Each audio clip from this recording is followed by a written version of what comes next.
Hola, ¿cómo están todos? Espero que estén muy bien. El día de hoy vamos a continuar con los problemas resueltos de práctica para el examen de admisión. Hoy traemos 10 problemas muy variados, con preguntas tanto de razonamiento lógico verbal y razonamiento matemático. Vamos a ver algunos problemas que ustedes me comentaron en los videos anteriores y que también me enviaron a mi red social de Instagram. Entonces ya saben que si tienen algún problema que quieran que yo resuelva, nada más me lo dejan, ya sea por redes sociales o por los mismos comentarios de YouTube, y yo en el próximo video se lo voy a estar resolviendo. Nada más que si es un problema de alguna práctica en específico, nada, me lo comentan, porque yo no tengo las prácticas, entonces se me puede hacer un poco complicado poder encontrarlos si no me ponen el ejercicio en concreto. Entonces una vez que yo lo haya resuelto, les voy a preguntar cuál es la respuesta, ustedes me la dicen y ya con eso yo tengo todo para poder traérselos la próxima semana, ¿verdad? Y la única condición es que, ya saben, compartan el canal, pasen ese contenido a todo el que crean que le pueda servir, y eso es todo, ¿verdad? Ese es el único requisito para que yo los ayude. Y bueno, vamos a empezar. Hoy es el 9º video, estaremos llegando a un total de 95 problemas, si no me equivoco, todos diferentes, importante eso.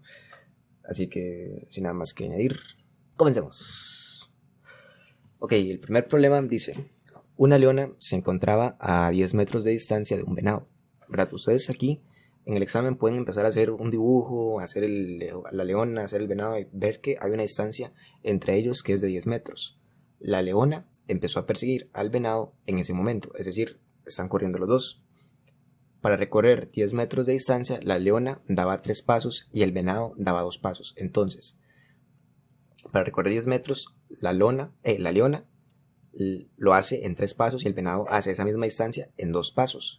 Además, en cada paso la leona duró 100 milisegundos y el venado 150 milisegundos. Luego de que ambos animales corrieron durante 3000 milisegundos, ¿cuál es la distancia entre la leona y el venado? Es decir, tenemos que ver cuál es la distancia entre los dos luego de esos 3000 milisegundos. Ya saben que le tienen que poner pausa a los problemas para que ustedes los resuelvan y después ven si el procedimiento está correcto, porque el aprendizaje no es el mismo si usted nada más está viendo al profesor hacer los ejercicios y usted no los está haciendo por su cuenta. Entonces ya saben, tienen tiempo para ponerle pausa en cualquier momento a los problemas y que los hagan, porque si no, no tiene sentido. Aquí lo importante es que ustedes aprendan y entiendan qué es lo que está pasando detrás de cada problema. Pero bueno, vamos a ver cómo resolver este primer ejercicio. Vean que la distancia entre ambos es de 10 metros. Ahora, tenemos que 3 pasos de la leona son 10 metros y cada paso de la leona lo hace en 100 milisegundos. Entonces, 3 pasos los haría en 100 por 3, ¿verdad? Porque si cada paso dura 100 milisegundos, 3 pasos van a ser 100 más 100 más 100. 100 más 100 más 100, 100 por 3 es 300 milisegundos. Entonces, la leona tarda en hacer 10 metros 300 milisegundos. El venado hace en 2 pasos la misma distancia, 10 metros. Y vean que el venado tarda en hacer cada paso 150 milisegundos. Entonces, 2 pasos sería 150 más 150. 150 por 2 es 300 milisegundos. Entonces, ¿qué quiere decir esto? Que los dos tardan lo mismo en hacer la distancia de 10 metros. Eso es algo muy importante. Veamos ahora que 3000 milisegundos es igual a multiplicar 300 por 10, lo que equivale para ambos una distancia de 10 por 10, ¿verdad? Porque si 3000 milisegundos son 300 por 10, ellos en 300 milisegundos hacen 10 metros. Entonces, en 3000 milisegundos estarían haciendo 10 veces esa distancia. Serían entonces 10 por 10, que es 100 metros. Entonces, luego de ese tiempo, ambos se han movido 100 metros. Y como los dos se han movido la misma distancia, significa que la distancia entre ellos se mantiene igual. Y vean que al principio habían dicho que la leona se encontraba a 10 metros de distancia del venado. Entonces, ¿qué concluimos? Que después de los 3000 milisegundos, la distancia entre ellos va a seguir siendo igual. Entonces la respuesta correcta es la opción B, 10 metros. Aquí yo les metí otra opción de respuesta, que es la E, que es 0 metros, porque es para ver si ustedes se confunden y piensan que después de que como a los 3000 milisegundos los dos han hecho la misma distancia, quiere decir que están en la misma posición, pero vean que no, al principio nos dicen que hay una distancia de 10 metros. Esa opción igual no está en la práctica original, según como me lo comentaron en el video anterior, porque ahora el examen va a ser nada más de 4 preguntas. Sin embargo, yo prefiero ponerles a ustedes 5 opciones para que estén acostumbrados a que sea un poco más complicado el asunto. Igualmente, siempre es más factible practicar con ejercicios muy de nivel alto para que así al momento del examen se les haga un poco más fácil. Es por eso que yo sigo usando 5 opciones, ¿verdad? No es porque los quiera molestar ni nada de eso. Entonces, vean que aquí lo único importante es ver cuánto tardan en hacer 10 metros cada uno, darnos cuenta de que tardan el mismo tiempo en hacer los 10 metros, y a partir de ahí darse cuenta de que después de los 3000 milisegundos ambos van a haber hecho la misma distancia, y como van a haber hecho la misma distancia no van a alterar la distancia que hay entre los dos. Eso es todo, ¿verdad? Igual es muy parecido a otro ejercicio que consiste en 2 nadadores. Son 2 nadadores donde una recorre una distancia en 1,5 segundos y el otro lo hace pero en 1 segundo. Y al final preguntan qué pasa en la carrera, si empatan o cuál de los dos gana. Es la misma, en síntesis es la misma pregunta, nada más que aquí cambian los datos, pero es muy parecida. Igualmente, traten de hacer esa otra pregunta para que vean que el procedimiento es igual. Está en la práctica de la página de la Universidad de Costa Rica, por si la quieren buscar. Pero bueno, vamos con el segundo ejemplo de hoy. Es un ejemplo de razonamiento lógico verbal. Vamos a leer la pregunta y ahorita vemos cuál de todas las opciones puede ser la correcta. Dice, la relación más importante entre el cerebro y los otros órganos internos se establece por medio del sistema nervioso, el cual se divide en 3 formaciones principales: el sistema nervioso autónomo, el sistema nervioso central y el sistema nervioso periférico.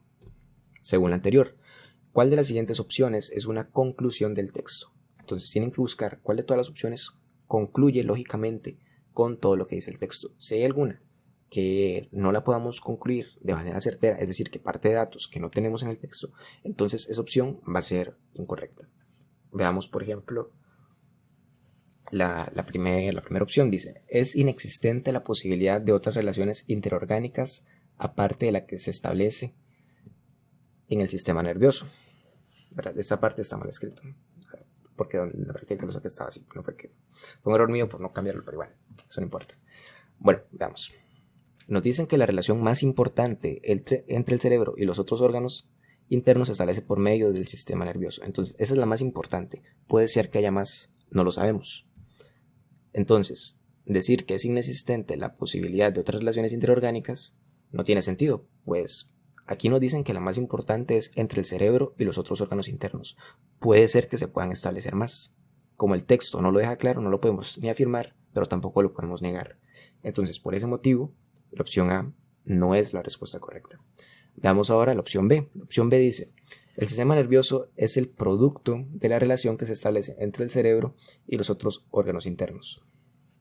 Vean que dice que el sistema nervioso es producto de la relación entre el cerebro y otros órganos internos, cuando esto no es así. Más bien, el sistema nervioso sirve para producir una relación entre el cerebro y los órganos internos. Es decir, aquí está al revés el sentido lógico de lo que dice el texto de arriba. Entonces, por ese motivo, la opción B no es la respuesta correcta. La C dice, si el sistema nervioso se atrofia, se afecta la relación entre el cerebro y los otros órganos internos. Vean que la relación más importante entre el cerebro y los otros órganos internos se establece por medio del sistema nervioso. Entonces, la relación más importante es la que hay entre el sistema nervioso y los otros órganos internos. ¿Qué quiere decir esto? Que si hay algún fallo, si le pasa algo al sistema nervioso, la relación entre el cerebro y los otros órganos internos se va a ver afectada, ¿verdad? Porque por algo es la relación más importante y está establecida en el sistema nervioso. Así que si le pasa algo al sistema nervioso, esa relación por ende se va a ver afectada. Así que la opción C tiene sentido y es la respuesta correcta. Veamos ahora la opción D. Dice, de las 3 formaciones del sistema nervioso, la más importante es la llamada sistema nervioso central. Vean que aquí nada más mencionan las formaciones del sistema nervioso, pero no dicen en ningún momento cuál es la más importante. Central quiere decir que está en el centro, pero que algo esté en el centro no significa que sea la parte más importante, ¿verdad? Entonces, como esto no lo quiere decir el texto en ningún momento, nosotros no lo podemos afirmar porque carecemos de los datos para poder hacerlo. Entonces, la opción D no es la correcta. Y la opción E dice, además de las formaciones citadas, hay innumerables formaciones distintas dentro del sistema nervioso. Nosotros podríamos decir, bueno, yo conozco más o menos por biología, por psicología, cuáles son las partes del sistema nervioso. Entonces yo sé que hay otras formaciones distintas. Así que voy a marcar la opción E.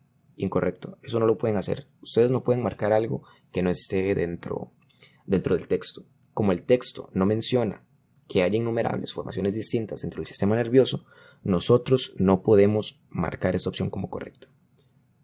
A pesar de que nosotros podamos saber que eso es lo que ocurre en la realidad, si en el texto no está, tenemos que olvidarlo por completo. En esas preguntas solamente apéguense al texto. Ese es el consejo principal para hacer las preguntas de razonamiento lógico verbal. Entonces, como esto no se menciona en todo el texto, la respuesta correcta es la opción C, ¿verdad? Vea que la opción C involucra la relación del cerebro con los otros órganos internos que dependen de las formaciones que conforman el sistema nervioso, por lo que si este se atrofia, la relación se va a ver afectada.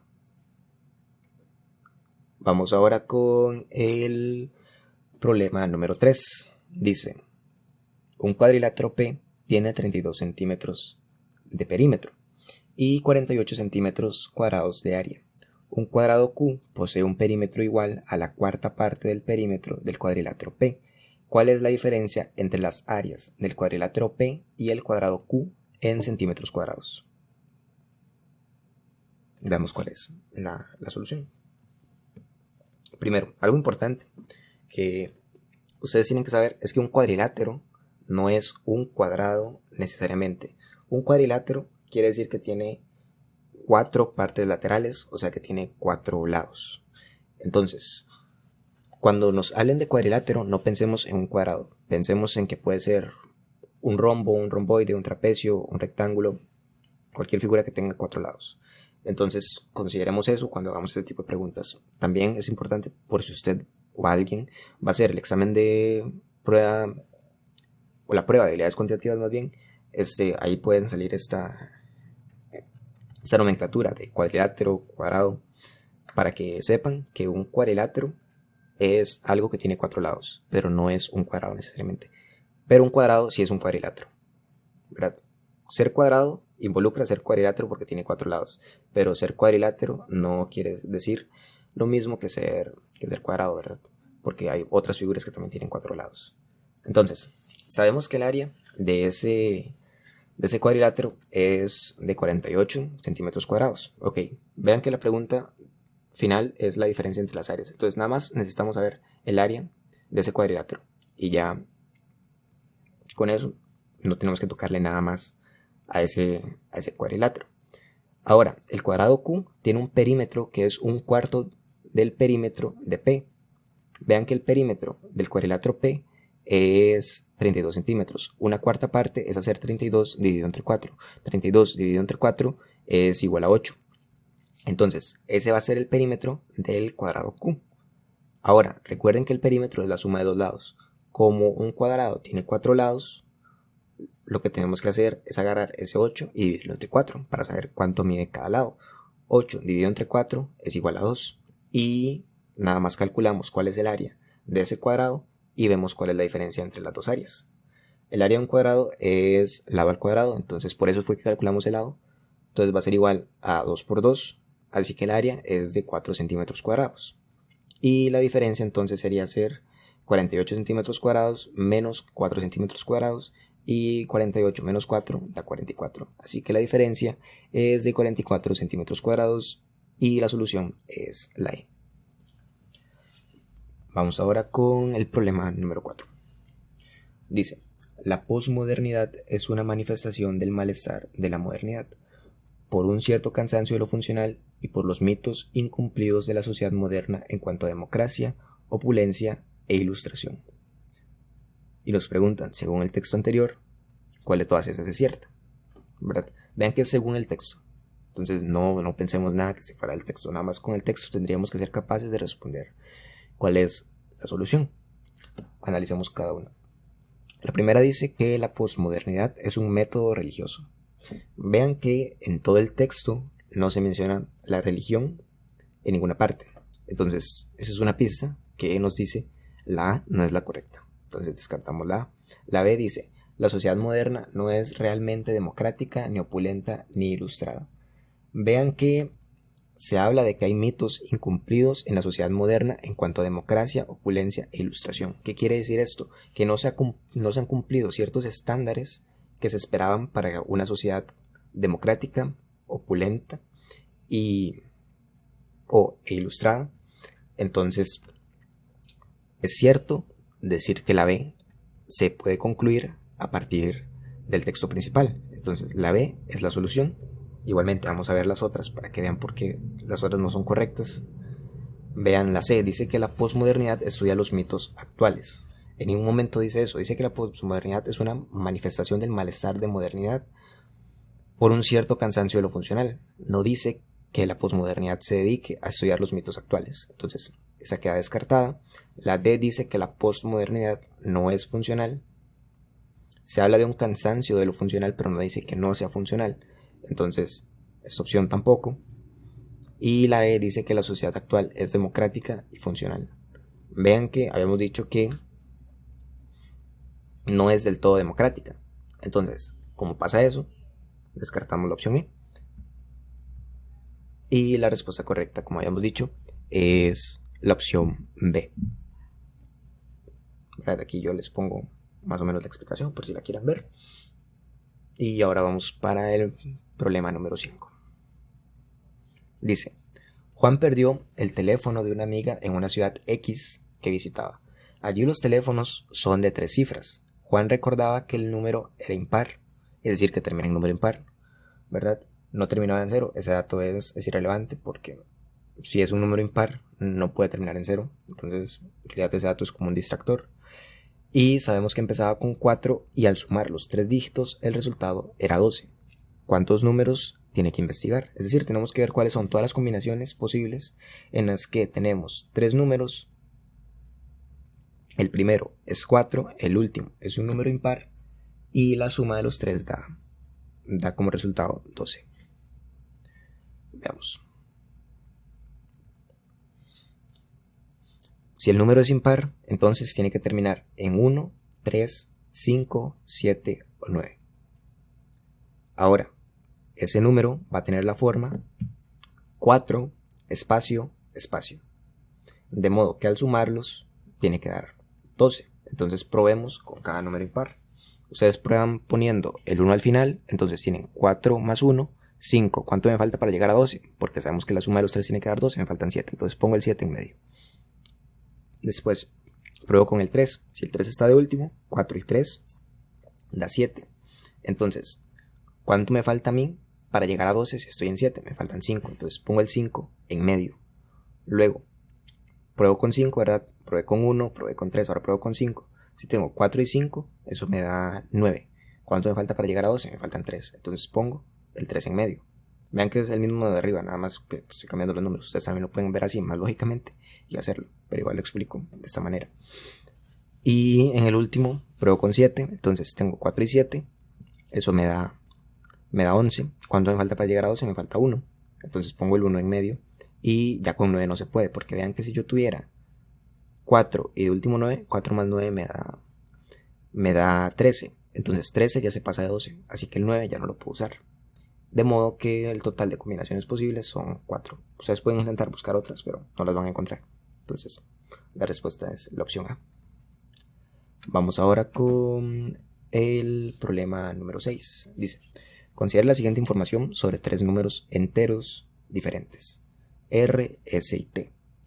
Son naturales y son diferentes de 0. O sea que son números enteros positivos. 1, 2, 3, 4, 5, etc.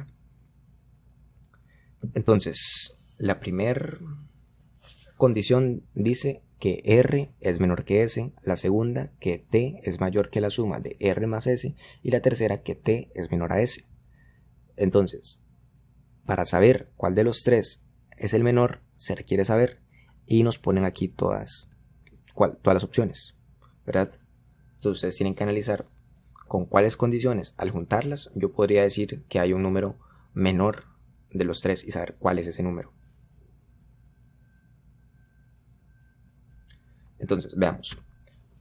La primera condición involucra únicamente dos números, igual que la 3, ¿verdad? La primera involucra solo a R y a S y la última involucra solo a T y a S. Por sí solas no van a dar un orden de menor a mayor de los tres números porque no están involucrando al número que falta, respectivamente. Entonces, por sí solas no sirven, así que descartamos la opción 1 o la A y descartamos también la opción D, que dice que únicamente conociendo la condición 1 o conociendo la condición 3 podríamos saber cuál es el número menor. Igualmente, juntas tampoco, porque estaríamos diciendo, bueno, R es menor que S y T es menor que S. Entonces sabemos que S es el mayor, ¿verdad? Porque S es mayor que los dos. Pero ¿qué relación hay entre R y T? No tenemos ninguna relación entre las dos. Entonces no sabemos cuál de las dos es menor. Entonces, al juntarlas tampoco me sirve. Así que las condiciones 1 y 3 no bastan para saber cuál de los tres números es el menor. Entonces queda descartada. Y vemos que con la condición 2 tampoco. Porque con la condición 2 yo sé que T es mayor que la suma de R y S. Pero no sé cuál es mayor, si R o S. Entonces la condición 2 sola no me sirve para poder identificar eso. Entonces la opción C también se descarta. Ven que ya descarté 4 y lo único que me queda es la B. Entonces la B, por descarte, tiene que ser la opción correcta. Sin embargo, vamos a revisarlo matemáticamente para que todo quede claro. Vean que si R es menor a S, es decir, tomando la condición 1, y T es mayor que la suma de R más S, quiere decir que T es mayor que R y S juntos. Por lo tanto, T necesariamente tiene que ser mayor a R y a S. Entonces T es mayor que S y sabemos que S es mayor que R. Entonces el orden sería de mayor a menor, T, S y R. R es el menor. Vean que al juntar la condición 1 y la condición 2, yo monto un sistema donde identifico cuál de los tres es el número menor. Entonces la opción B es la respuesta correcta, ¿verdad? De las dos formas la identifico. Entonces la que ustedes piensen es más rápida, ¿verdad? Hacer ese análisis o ir descartando cada uno usando la lógica anterior, pues estamos resolviéndolo. Entonces son igualmente válidas.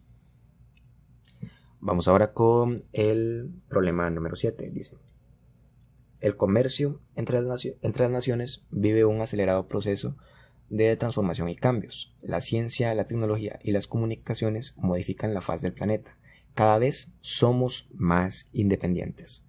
Del texto concluimos que, y tenemos ahí 5 opciones, ¿verdad? Tienen que buscar cuál es una conclusión válida a partir de los datos que me están otorgando en el texto. La primera dice que la ciencia cambia el comercio de las naciones. Veamos qué dice. El comercio entre las naciones vive un acelerado proceso de transformación y cambios. Luego dice, la ciencia, la tecnología y las comunicaciones modifican la paz del planeta. Entonces, la ciencia, la tecnología y las comunicaciones lo que modifican es la faz del planeta. Pero no dice que la ciencia cambie el comercio de las naciones. Entonces la opción A no es cierta. No tenemos ese dato como para decir que es correcto. La B dice, las comunicaciones y la tecnología aún no nos llegan. En ningún momento se afirma que no nos estén llegando las comunicaciones y la tecnología, ¿verdad? Ustedes pueden leer el texto varias veces y en ningún momento se afirma eso. Entonces, como eso no se afirma, no podemos decir que esa opción sea la correcta. La C dice, la guerra tecnológica cambia la faz del planeta. Vean que en el texto no se habla nunca de una guerra tecnológica, ¿verdad?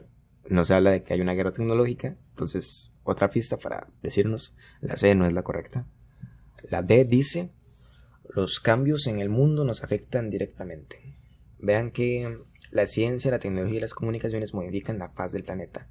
Esto nos afecta al hacernos más independientes. Entonces, los cambios en el mundo, es decir, las modificaciones en la faz del planeta, nos hacen más independientes. Es decir, nos están afectando directamente. La opción D es la respuesta correcta. Y la E dice cada vez somos más explotados por los países desarrollados. En ningún momento se afirma esto, ¿verdad? No se menciona nunca los países desarrollados ni los menos desarrollados. Entonces la opción E queda descartada y la respuesta es la D. Veamos ahora el problema número 8. Dice, analice las siguientes igualdades y descubra la ley o regla que se da en ellas. ¿Verdad? Tenemos que 1 es igual a 1, 2 es igual a 1 más 1, 4 es igual a 1 más 2 más 1, 8 es igual a 1 más 2 más 4 más 1, 16 es igual a 1 más 2 más 4 más 8 más 1. Y entonces nos preguntan cuál es la expresión que representa a 256. Aquí hay dos opciones, el camino largo y el camino corto. El camino largo es empezar a hacer todo este poco de sumas y ver cuál da 256. La otra es darse cuenta del patrón que tienen estas sumas, que esa es la que les voy a explicar, porque hacer esto no tiene sentido. El examen busca que usted haga toda esa suma para que pierda tiempo y no pueda responder todas las preguntas que vienen después. Entonces tenemos que optimizar todo eso del tiempo, ¿verdad? Entonces, vean que el número del final del paréntesis es la mitad del resultado. Por ejemplo, aquí el número del final del paréntesis es 2, que es la mitad de 4, aquí es 4, que es la mitad de 8, aquí es 8, que es la mitad de 16.